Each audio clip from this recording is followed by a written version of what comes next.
बिस्मिल्लाहिर्रहमानिर्रहीम। अस्सलामु अलैकुम वरहमतुल्लाहि वबरकातुहू। उम्मीद है कि आप खैरियत से होंगे। आज का ये वीलॉग जो है ये क्रिकेट के बारे में है। आपको मालूम है कि इस वक्त इंग्लैंड की क्रिकेट टीम पाकिस्तान के दौरे पर है और ये दौरा एक ख़ास अहमियत का हामिल है। उसकी एक वजह तो ये है कि तकरीबन 17 साल बाद 17 साल बाद कोई इंग्लिश टीम जो है वो क्रिकेट टीम जो है वो पाकिस्तान के दौरे पर आई है। सबसे पहले तो अल्लाह ताला का बहुत शुक्र है कि हम उन मुश्किल हालात से निकल आए हैं जिसकी वजह से हमारे मुल्क में इंटरनेशनल क्रिकेट जो है वो एक दफ़ा रुक गई थी। और अल्लाह ताला से दुआ है कि जो नए मुश्किलात पाकिस्तान के लिए हैं इकनॉमिक फ्रंट पर, वो भी अल्लाह ताला उसके लिए बेहतरीन कोई हल फरमाए, आमीन। तो बात करते हैं क्रिकेट की।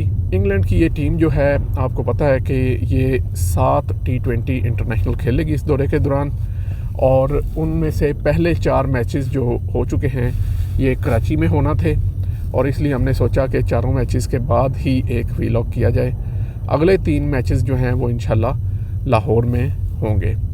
अभी तक की सूरत हाल ये है कि इंग्लिश टीम जो है वो 4 में से 2 मैचेस जीती है और पाकिस्तान की टीम 2 मैच जीती है। तो इस तरह से ये सीरीज़ जो है वो 2-2 से बराबर है। पहला मैच इंग्लैंड ने जीता, दूसरा पाकिस्तान ने, तीसरा इंग्लैंड ने और चौथा फिर पाकिस्तान ने। अब इसमें हम हर मैच के ऊपर तो तबसरा नहीं करेंगे, वीडियो बहुत लंबी हो जाएगी और बहुत सारी बातें जो हैं वो रिपीट होंगी, लेकिन हम यूँ करते हैं कि चंद सीधा पॉइंट्स लेकर उन पर बात करते हैं। तो उनमें से मैं एक चीज़ ये सोच रहा था कि मैंने ऑब्ज़र्व की, मेरे मुशाहिदा में आई कि इंग्लिश टीम और पाकिस्तानी टीम में जो चंद 1-2 फ़र्क हैं वो ये हैं कि मिसाल के तौर पे इंग्लैंड की जो टीम है वो अपनी बेंच स्ट्रेंथ को, अपने नए प्लेयर्स को ट्राई करने पर बिलीव रखती है और उन्होंने काफ़ी नए प्लेयर्स बॉलिंग और बैटिंग डिपार्टमेंट में ट्राई किए हैं। कोई एक स्टेबल टीम से वो नहीं खेल रही, यानी अगर एक टीम से उन्होंने मैच जीत भी लिया है तो अगले मैच में उन्होंने अपनी टीम के कॉम्बिनेशन को चेंज किया है। पाकिस्तान की team on the other hand bilateral series में भी बड़ी कंजर्वेटिव खेल रही है। अब इसकी क्या वजह है, ये खैर हिस्टोरिकली ऐसा ही रहा है पाकिस्तान के साथ। ये थोड़ा सा डरते हैं हारने से, इसलिए ये अपनी ज़्यादा चेंजेस नहीं कर रहे और जो कोर है उसको कायम रखते हुए, यानी हारिस रऊफ मिसाल के तौर पे उसको रेस्ट दिया जा सकता है, तो लेकिन वो सारे मैचेस खेल रहे हैं अल्हम्दुलिल्लाह रब्बिल आलमीन। तो एक तो ये फ़र्क है। दूसरा फ़र्क ये है कि पाकिस्तान की जो टीम है वो अपना टिपिकल उनका जो बैटिंग स्टाइल है उसमें बहुत कम आपको अनऑर्थोडॉक्स प्लेयर्स नज़र आएंगे, एज़ इन के जो स्लॉग कर रहे हो, रिवर्स स्वीप खेल रहे हो। अनऑर्थोडॉक्स तो हैं, मतलब मेरे ख्याल में तो रिजवान भी अनऑर्थोडॉक्स हैं, लेकिन जो प्लेयर्स हैं वो जो क्रिकेट आज से 5 साल पहले वो खेल रहे थे वही क्रिकेट वो आज भी खेल रहे हैं। उसमें थोड़ी सी इम्प्रूवमेंट उसी सेंस में तो आई हो, लेकिन कोई इनोवेशन नहीं है। लेकिन अगर देखा जाए इंग्लिश टीम को, तो जब बेन डकेट और ब्रूक बैटिंग कर रहे होते हैं तो आपको पता चलता है कि ये एक जो है ना, इसमें वर्सटैलिटी है, एक वैरायटी है। आपको स्कूप भी नज़र आएंगे, विकेट छोड़ के भी खेलते नज़र आएंगे, टाइमिंग भी नज़र आएगी, हिटिंग भी नज़र आएगी, रिवर्स स्वीप भी नज़र आएगी।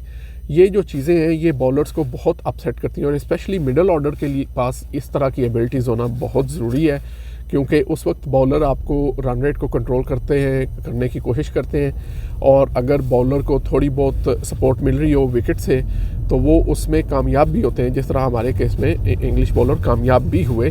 तो उनकी लाइन को अपसेट करने के लिए बैट्समैन को कुछ ना कुछ डिफरेंट करना पड़ेगा, यानी कम से कम बॉलर से अहेड सोचना पड़ेगा। तो वो चीज़ पाकिस्तान की टीम में मिसिंग है बिग टाइम। लेकिन इंग्लिश टीम जो है उनकी बैटिंग स्ट्रेंथ अगर देखें तो आपको नज़र आता है कि 8वें नंबर पे लियाम डॉसन बैटिंग करने आए और वो भी और डेविड विली भी उल्टे बैट से खेल के कुछ शॉटें उन्होंने खेली और बड़ी अच्छी खेली और उनकी एग्जीक्यूशन बड़ी कमाल थी।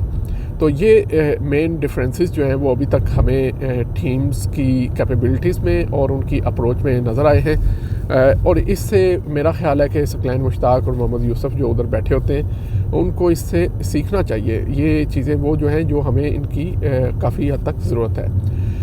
अब जो हमारी ओपनिंग किसको करनी चाहिए, किसको नहीं करनी चाहिए, मिडल ऑर्डर कौन बेहतर कर सकता है वगैरह वगैरह, इस पर बहुत ज़्यादा बात हो रही है आजकल। हम इस पे किसी और वक्त में इंशाल्लाह बात करेंगे, या इस पे बात करने का मौका हमें बार बार मिलता रहेगा। लेकिन एक चीज़ बहरहाल इन मैचेस में वाज़े तौर पर हमारे सामने आई है, और वो चीज़ ये है कि 10 ओवर में 80 रन्स करके और विकेट 1 या 2 गिरी हों तो हम इस पे कैपिटलाइज नहीं कर पा रहे, और ये एक कंसिस्टेंट मसला है हमारा।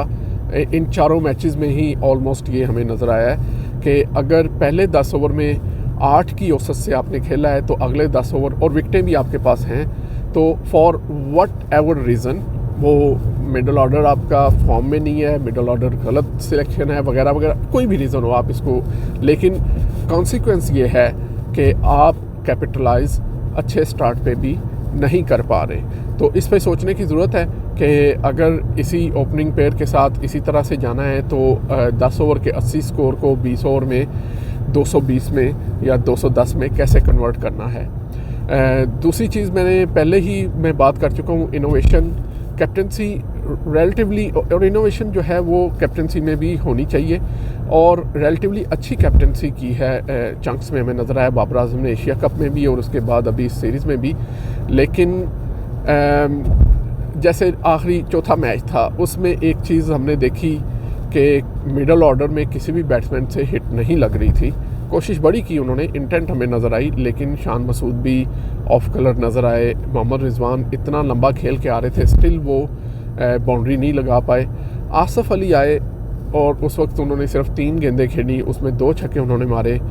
लेकिन अब यहाँ पे ये सोचने की बात है कि क्या हम आसिफ अली को ट्रस्ट कर सकते हैं दायरे में जब पहले 5 ओवर हों? क्या हम उनको मिडल में किसी वक्त as a pinch hitter use कर सकते हैं? ये चीज़ें हमें अगले 3 मैचेस में इनको ट्राई आउट करना चाहिए, और इससे ही जो है आपको, अगर आप सिलेक्शन चेंज करने पे नहीं जाते तो आपको ये ज़रूर देखना पड़ेगा कि कौन से प्लेयर को कहाँ यूटिलाइज़ करके तो हम टीम के लिए कुछ थोड़ा सा बेहतर कर सकते हैं। मोमेंटम अगर शिफ्ट करना है तो कोई इम्पैक्ट प्लेयर बीच में भी आ सकता है। तो ये छोटी छोटी चीज़ें उम्मीद है कि हमारे जो वहाँ पे थिंक टैंक बैठे हुए हैं वो इनके बारे में सोचेंगे और सोच रहे होंगे। अब बात कर लेते हैं टूर की।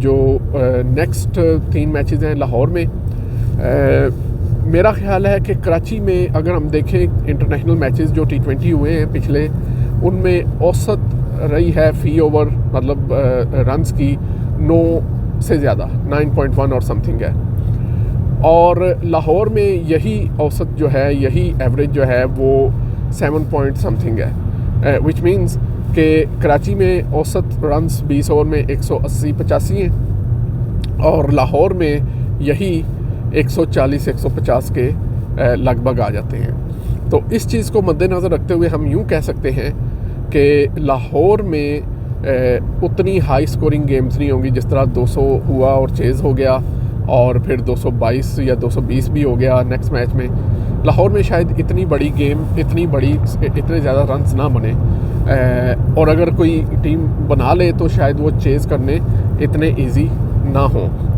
ये चीज़ टू सम एक्सटेंट पाकिस्तान के फेवर में भी जाती है, क्योंकि हमारे जो बैटर्स हैं उनका जो बैटिंग का अंदाज़ है, ऊपर वाले तीनों का, शान मसूद, बाबर आजम और मोहम्मद रिजवान, ये अगर इन्हें थोड़ी सी निस्बतन मुश्किल विकेट भी मिलेगी, लेकिन ये अपनी एवरेज जो अपनी इनकी स्ट्राइक रेट है उसको मेंटेन उसमें भी रख सकते हैं। तो 140 वगैरह इनके लिए चेज़ करना रिलेटिवली आसान होगा एज़ कम्पेयर टू 200। हालांकि उन्होंने 2-3 दफ़ा 200 के करीब चेज़ किया है, ज़रूर किया है, लेकिन ये ज़्यादा कंफर्टेबल फील करेंगे लो स्कोरिंग गेम्स में, क्योंकि वही इनका बैटिंग स्टाइल है।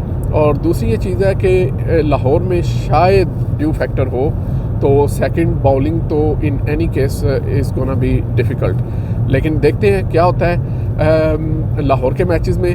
उम्मीद तो है कि अच्छे मैचेस होंगे। अब एक और चीज़ जो बड़ी ही इम्पोर्टेंट थी, अब मेरे जहन में आई है, वो मैं मेंशन करना चाहता हूँ, वो है कराची का क्राउड। मेरा ज़ाती ख्याल ये है, मैं सोशल मीडिया वगैरह पे देखता रहा हूँ कि हमारे जो लाहौरी फैंस हैं वो कराची वालों को बड़ा टाउंट करते होते हैं। मैचेस पे जो वेस्ट इंडीज़ की टीम ने वहाँ खेले, श्रीलंका भी शायद आई थी, तो उनके कि क्राउड नहीं आता वगैरह वगैरह, लेकिन कराची वालों ने इन 4 मैचेस में सारे शिकवे दूर कर दिए। इतना भरपूर क्राउड आया, इतना मैनेज्ड ऑर्गेनाइज क्राउड आया, और इतना आप कह सकते हैं कि लाइवली क्राउड था कि टीवी पर भी मैचेस देखने का गोया कि हमें मज़ा आ गया। तो क्राउड का बहुत बहुत शुक्रिया टू मेक इट हैपन। लेकिन एक चीज़ जो अच्छी नहीं हुई वो थी कि जब हमने खुशदिल शाह को पर्ची कहा, मेरा ख्याल है कि चंद लोग अगर एक मजमे में इस तरह की हरकत करें तो समझ आता है, क्योंकि लोगों को गुस्सा भी आ सकता है और उनका यानी फ़न का मूड भी हो सकता है। लेकिन जब कलेक्टिवली एक पूरा जो है आप कहें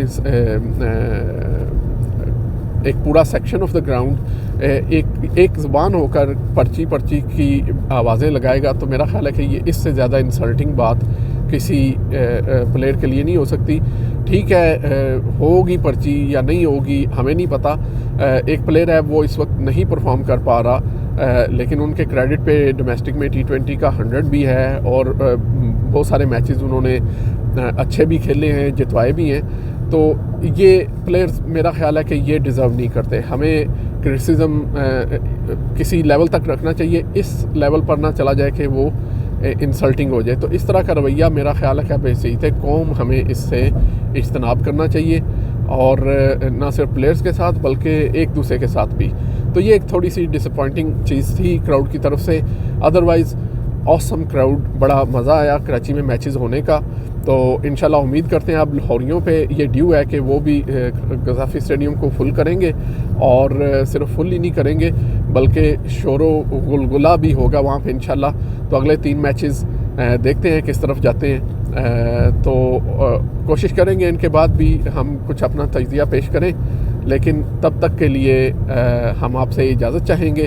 अपने दोस्तों और अज़ीज़ों अक़ारब का बहुत सा ख्याल रखिएगा। अल्लाह हाफ़िज़।